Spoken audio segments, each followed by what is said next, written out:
جو اپنے زمانے کے امام کو نہ پہچانتا ہو، وہ نہ جانتا ہو کہ امام کسے کہتے ہیں۔ اب یہ اور کی بات ہے، ہم جو ہے کیسے سوال کریں، کیسے سمجھیں جاہلیت کی موت کسے کہتے ہیں، جاہل کسے کہتے ہیں۔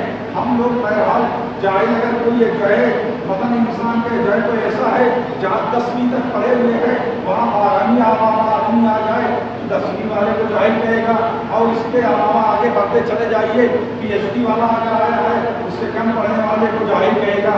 کیا جہالت کا معیار یہی ہے؟ یعنی اگر آپ کلاسز جو ہے جتنی اونچی ہوگی آپ جو ہے سب سے بڑے عالم کہے جائیں گے، اور اگر کلاس جو ہے آپ کی نیچی ہوگی تو آپ جاہل کہے جائیں گے۔ کیا اسے جاہل کہتے ہیں، اسے عالم کہتے ہیں؟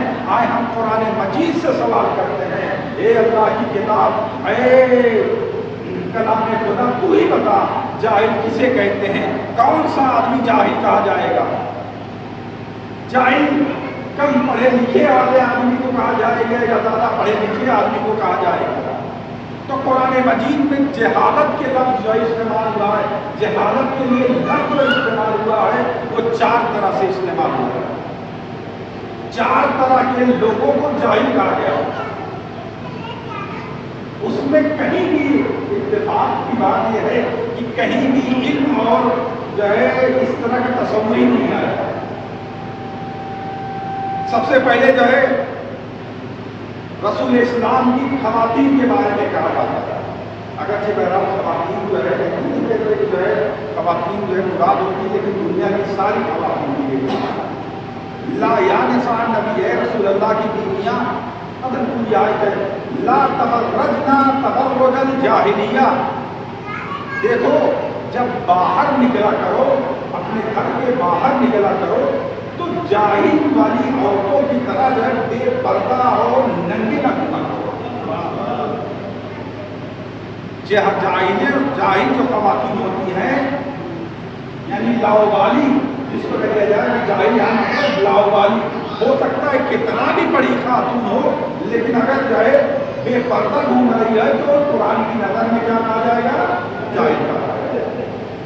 کتنا بھی بڑی جو ہے آج کے زمانے میں جو ہے ماڈرن زمانہ ہے، ہم لوگ یہ سوچتے ہیں کہ اگر ہماری بچیاں جو ہے بے پردہ اگر گھومیں گی تو ہم جو ہے پڑھے لکھے مانے جائیں گے۔ یہ تو لیکن دیکھ لیا جائے، اگر آپ دیکھ لیجیے آج کے زمانے میں ایران میں جتنی ایجادات ہیں اس میں 50% جو ہے خواتین کا بھی حصہ ہوتا ہے۔ جتنی بھی نئی چیزیں بنتی ہیں اس میں خواتین آگے ہوتی ہیں، لیکن کہیں بھی ایسا نہیں پایا جاتا کہ کوئی بڑے اونچے پوسٹ پر جو ہے کوئی خاتون ہو بے پردہ ہو رہی ہے۔ تو اس کا مطلب پردہ اور نہ کرنا اور نہ کرنے سے انسان جو ہے نہ تو عالم ہو جاتا نہ جاہل ہو جاتا۔ اس کا مطلب یہ ہے کہ جو قرآن مجید کی آیت کہتی ہے جو انسان مر جائے اور اپنے زمانے کے امام کو نہ پہچانے وہ کیا ہے؟ جاہلیت کی موت مرتا ہے، یعنی اس کا بے سر و پیر لاؤبالی آدمی ہے۔ اور دوسری آیت جو قرآن مجید میں آئی ہے تظنون ظن الجاہلیہ، یہ کچھ لوگ ایسے ہیں جو ہر چیز کے بارے میں فالتو سوچا کرتے ہیں۔ یہاں جو ہے ظن کے معنی کیا ہے؟ عقیدے کے معنی۔ ظن یعنی جاہلیہ، یعنی کبھی کبھی کچھ لوگ ایسے ہوتے ہیں جو جاہلیت والا عقیدہ رکھتے ہیں، جہالت والا عقیدہ جس کو کہہ دیا جائے، یعنی اس عقیدے کے جو ہے کوئی سر و پیر نہیں ہوتا، وہ اپنی طرف سے عقیدہ بنا لیتے ہیں۔ جیسے دیکھیں گے جیسے اللہ دیکھے محمد والے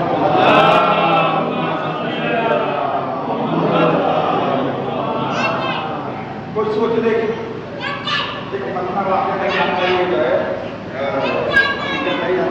یہ سوال کیا گیا، کہا کہ مطلب میں درس پڑھا رہا تھا بچوں کو، نام مدرسہ ہے اس کی بچوں کو میں درس پڑھا رہا تھا، تو جو ہے بچی سے جب بھی سوال کرتا تھا تو وہ جو ہے ہمیشہ جواب دیتی تھی، لیکن اس دن جو ہے بڑی بے حال جو ہے اچھی طرح نگاہ کے ساتھ جیسے ہمارے یہاں تعلیم بارات جاتی ہے پورا پتہ کیا ہے جیسے پردے کے ساتھ ہمارے سامنے آگے بڑھتی ہے، تو وہ جو ہے بیٹھی ہوئی تھی، تب نے تو سوال کیا تو جو ہے